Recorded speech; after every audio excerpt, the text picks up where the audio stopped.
In this video, you will learn how to use the 0.5 zoom feature on your Android camera. First things first, grab your Android device and open up the camera app. It's essential to use the rear camera for this feature since the front-facing camera does not support 0.5 zoom functionality. Now, take a look at your screen. You may notice that the 0.5 zoom option isn't visible right now. Don't worry, it's hidden. But there's a simple way to bring it back into view. To access this hidden gem, we need to adjust the megapixel settings of your main camera. Currently, let's say your main camera is set to 50 megapixels.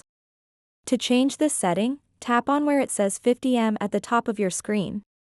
With just one tap, it will cycle through different megapixel settings available for your device.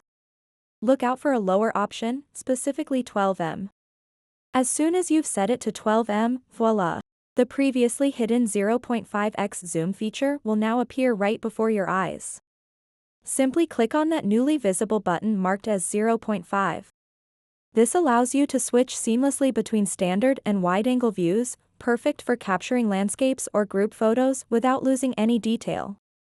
So that wraps up this tutorial. If you have any questions about this whole process, please let me know in the comments section below. And if this video helped you out, please give it a big thumbs up and subscribe to this channel for more tutorial videos like this one. Thank you so much for watching and have a good day.